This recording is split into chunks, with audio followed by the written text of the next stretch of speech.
Buenas tardes a todos. Hoy tengo el placer de entrevistarme de nuevo con Daniel Litvak, rabino de la comunidad judía de Oporto. Digo de nuevo porque ya hablamos con él el año pasado, cuando entraba en vigor la ley española de otorgamiento de la nacionalidad española a los descendientes de sefardíes. Hoy nos va a hablar de la situación con la ley similar que rige el otorgamiento de la nacionalidad portuguesa. Estimado rabino Daniel Litvak, buenas tardes. Buenas tardes a usted y a todos los oyentes. Bueno, el decreto de desarrollo de la ley portuguesa entró el año pasado en vigor, hace ya año y medio, digamos. ¿Qué balance puede sacar usted a nivel de su comunidad de esa nueva ley? La ley fue, creo, muy positiva para todos los judíos sefardíes interesados en obtener la nacionalidad portuguesa en particular, europea en general. Uh-huh. Para la comunidad tiene repercusiones positivas en el sentido que está colaborando para engrandecer a la comunidad. Ya hay muchas familias que manifestaron su intención en ubicarse en la ciudad de Oporto, fuera de algunas que ya se establecieron. Sí, o sea, a nivel de su comunidad, ¿ha notado usted un crecimiento de las familias, de la gente que se instala en Oporto, verdad? Sí. Uh-huh. Sí, nosotros tuvimos miles de pedidos. Uh-huh. Entre esos miles también hubo miles que fueron ya aprobados y cientos de casos que ya presentaron todos sus documentos al gobierno y obtuvieron en unos meses la nacionalidad portuguesa. Uh-huh. Sí, porque recordemos que la ley portuguesa es diferente de la ley española y ustedes a nivel de comunidad judía desempeñan un papel importante a la hora de manejar los criterios para probar que los candidatos son judíos procedentes de Portugal. Precisamente, ¿cuáles son esos criterios que usan de forma más mayoritaria? ¿Cuáles son esos criterios? Bueno, como usted dijo, repito eso, nuestra comunidad y la comunidad de Lisboa son las delegadas por parte del gobierno para considerar quiénes son aquellos que tienen derecho a aplicar para obtener estos derechos que otorga la ley. Uh-huh. Los criterios son ser judío y sefardí originario de Portugal y la península ibérica en general, ya que creo que ya hablamos de eso la vez pasada que me entrevistó, que es muy difícil poder diferenciar por diferentes motivos históricos quiénes son los provenientes de España y quiénes son los provenientes de Portugal. Uh-huh.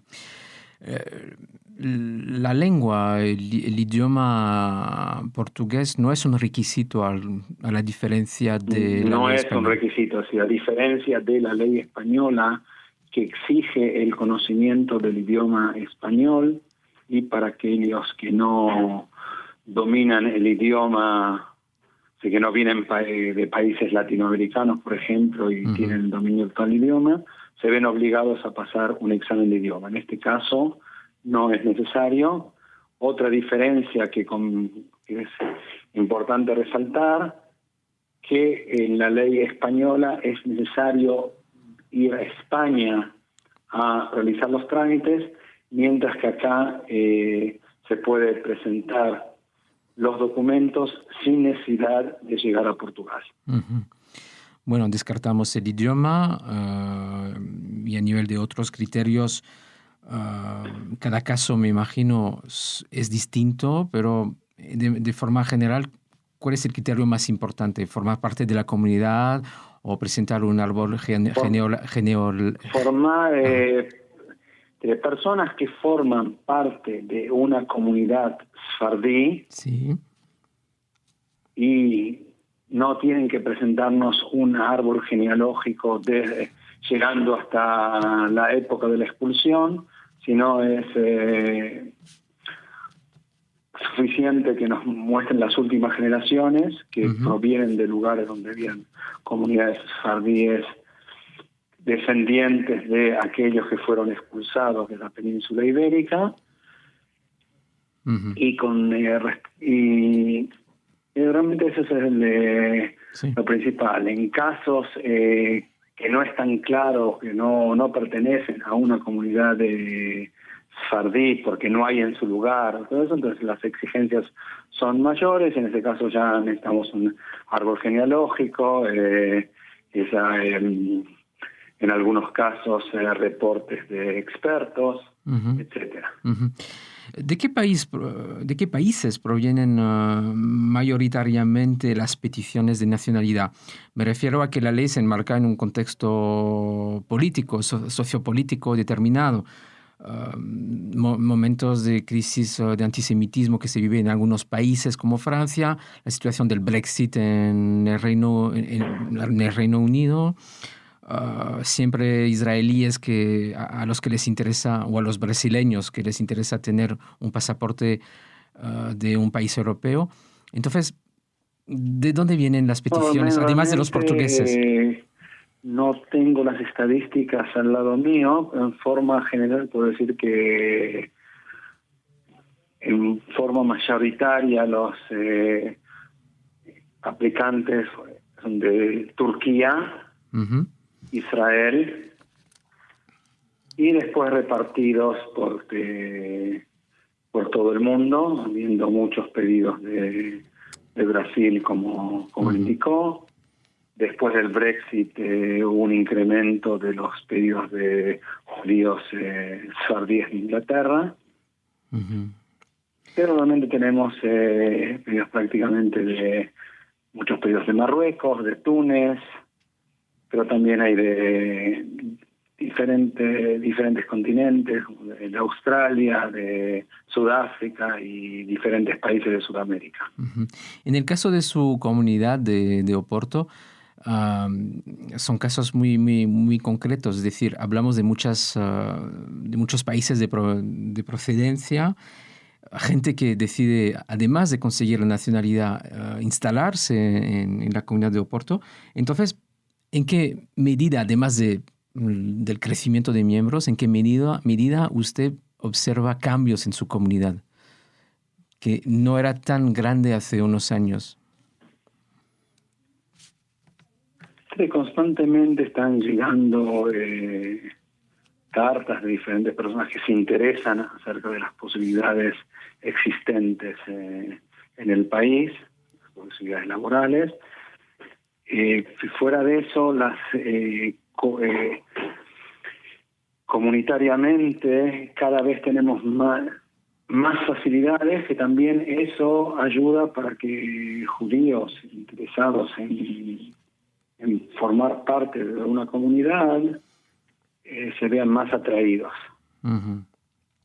Si, por ejemplo, tenemos una importante mercería taller, que tenemos gran cantidad de productos a un precio muy reducido, de manera tal que personas interesadas en comer kasher pueden hacerlo sin dificultades.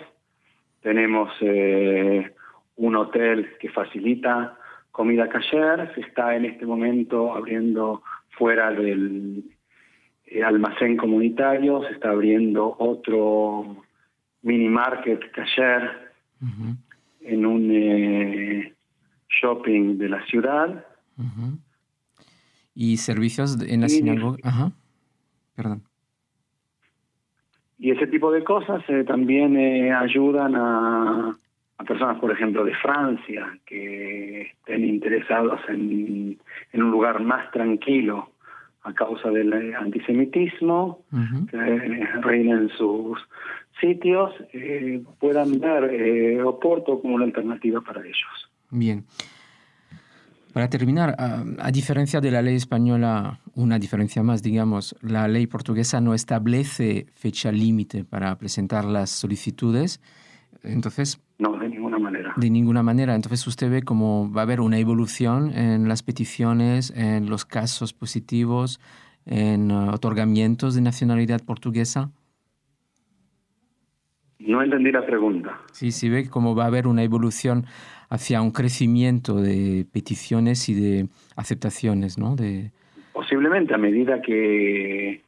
yo creo que a medida que haya más aprobaciones por parte del gobierno, va a haber más pedidos, y en este caso ya estamos viendo el incremento en el sentido de que si al principio presentaba un miembro de la familia, quizás para probar, para experimentar, a ver cómo es, una vez que sale la nacionalidad, vemos que ya empieza la familia amplia a presentar los pedidos. Uh-huh.